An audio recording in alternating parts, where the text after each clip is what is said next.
Sebelum melanjutkan, jangan lupa subscribe dulu, terima kasih. Bab 365, Gosip yang bocor sendiri. Pandangan pengusaha itu tidak ada bedanya dengan pandangan picik.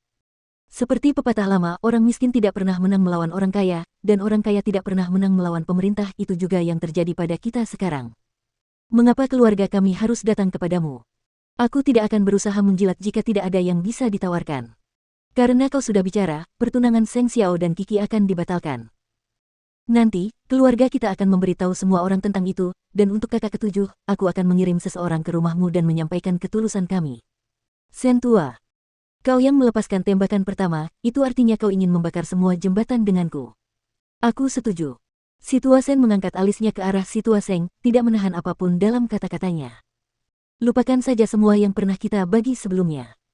Karena si tua Sen begitu cepat dan tegas, si tua Seng pun mulai panik dalam hati. Dia tidak pernah membayangkan bahwa paman kedua Mukiki akan menjadi wali kota Jianchuan karena dia disibukkan dengan keluarga Gu akhir-akhir ini. Dia tidak menyangka keluarga Sen akan tetap sama seperti sebelumnya. Dengan bergabungnya Sen Lin ke dalam militer dan Sen Jianchuan yang perlahan pulih, mereka akhirnya akan mendapatkan kembali kekuatan mereka yang tak terbatas. Pak Tua Sen, kau terlalu serius. Kami masih berharap Kiki bisa datang mengunjungi kami. Simpan saja. Keluargamu mungkin tidak tahu malu, tapi keluargaku tahu malu. Dengan itu, si tua Sen pergi sambil mengibaskan lengan bajunya. Dan itu membuat Lao Seng sangat kesal. Meskipun memeluk keluarga Gu jelas merupakan idenya dan dia juga orang yang meremehkan kelahiran Mukiki, bagaimana dia bisa tahu bahwa latar belakangnya akan tiba-tiba meningkat. Meski begitu, keputusan sudah dilempar. Dan karena itulah, hubungan pertemanan keluarganya dengan keluarga Sen berakhir di sini. Satu-satunya penghiburan adalah dia bisa membawa Nona Gu secara terbuka dan resmi ke keluarga Seng. Meskipun demikian, Old Seng tidak menyadari bahwa itu hanyalah awal dari kerugiannya. Lagi pula, lelaki tua itu tidak merasakan kesenangan karena kehilangan beban, dan malah merasa hampa di dalam. Bagaimanapun, dia sekarang telah menjadi musuh keluarga Sen.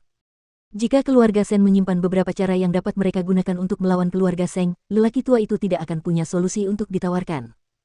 Apakah dia berasumsi bahwa konglomeratnya sendiri adalah satu-satunya alasan dia tidak tersentuh di Jianchuan? Apakah dia tidak tahu bahwa orang-orang yang ingin menghancurkan keluarga Seng hanya berhati-hati agar keluarga Sen tidak mendukung mereka? Ketika Seng tua kembali ke bangsal kakak ketujuh, kakak keenam segera bertanya, "Kakek, apakah ini berhasil?" "Memang, tapi jangan pedulikan omong kosong dan sebagainya. Bukankah menyenangkan bahwa Mukiki tidak akan muncul lagi di rumah kita? Kapan kamu akan mengumumkan berita ini? Keluarga Sen akan melakukan itu. Kamu tidak perlu khawatir." Old Seng memberitahu kakak keenam.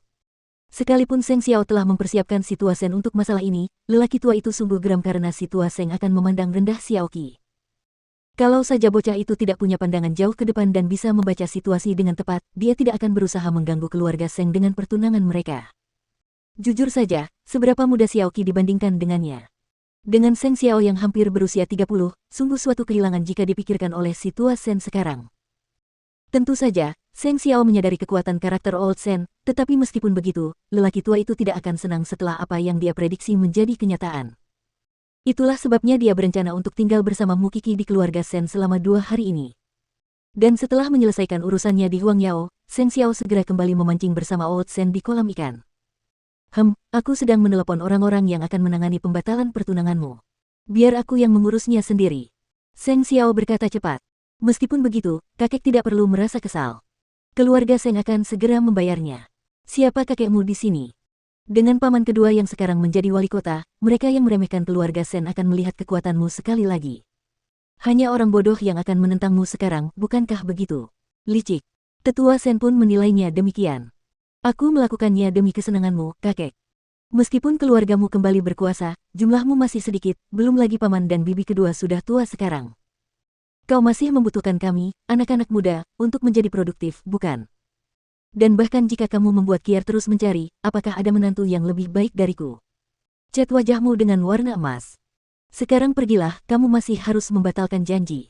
Sen tua tidak bisa diganggu. Kebangkitan keluarga Sen telah memungkinkannya untuk melihat banyak hal dengan jelas, membuktikan bahwa dia benar dalam bersikap bijaksana sebelumnya. Sambil menyeringai, Seng Xiao menelepon seorang reporter yang dikenalnya. Mau berita eksklusif? Apa yang bisa begitu penting?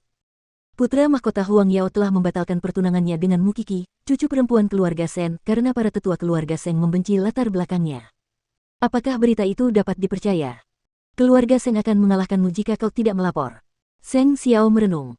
Orang yang satunya segera meminta untuk menutup telepon. Saya akan mengurus draftnya. Lagi pula, dendam antar keluarga bangsawan bisa menjadi bahan gosip yang bagus. Tentu saja, begitu Seng Xiao membocorkan berita itu, semua kesalahan akan ditimpakan pada keluarga Seng. Membenci kelahiran Mukiki. Dia adalah putri keluarga Sen dan keponakan wali kota, tetapi keluarga Seng entah bagaimana masih memandang rendah dirinya.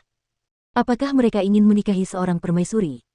Oleh karena itu, sebelum keluarga Seng dapat memberitahu Huang Yao tentang masalah ini dari atas ke bawah, berita itu sudah menyebar keluar. Tiba-tiba, Lu Qianqian, Su Zipei dan bahkan Jing Yun menelepon telepon Mukiki. Karena dia masih mempelajari mayat, dia harus menjawabnya satu persatu. Itu benar, tetapi itu tidak memengaruhi aku dan Xiao Xiao. Acaranya semakin bagus, jadi jangan khawatir. Apakah keluarga Seng mencampakkan seorang pengantin muda, begitu saja? Sejujurnya, Mukiki berusia 19 tahun dan putra mahkota berusia 27 tahun. Bukankah sudah jelas siapa yang menang di sini? Putra mahkota sangat menyukainya, tetapi keputusan akhir dalam pernikahannya tetap berada di tangan para tetua. Keluarga Seng benar-benar tidak tahu apa yang baik untuk mereka. Aku bahkan akan membocorkan sebuah rahasia, keluarga Sen baru saja memenangkan pemilihan terakhir dan sedang naik daun.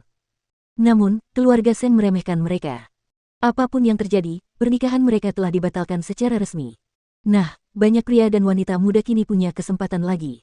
Ini benar-benar menguras air mata. Sebenarnya, saya ingin melihat bagaimana reaksi orang-orang yang terlibat. Bagaimana reaksi orang-orang yang terlibat? Apa maksudmu, bereaksi? Mereka sendiri yang menyampaikan berita itu, meninggalkan keluarga Seng dikutuk habis-habisan oleh orang lain. Tentu saja hal demikian tidak akan membuat Old Seng khawatir karena ia lebih khawatir Seng Xiao akan mengamuk. Meskipun begitu, kekhawatirannya tidak berdasar. Setelah membantu keluarga Sen baru-baru ini, bukankah sudah jelas apa yang akan dilakukan Seng Xiao selanjutnya? Sekalipun lelaki tua itu bersikap seolah-olah hendak mengamuk di rumahnya, Seng Xiao tak ambil pusing. Dia akan membiarkan lelaki tua itu gelisah sepanjang malam, dan datang besok. Keluarga Seng akan terus menjadi berita utama di Jianchuan.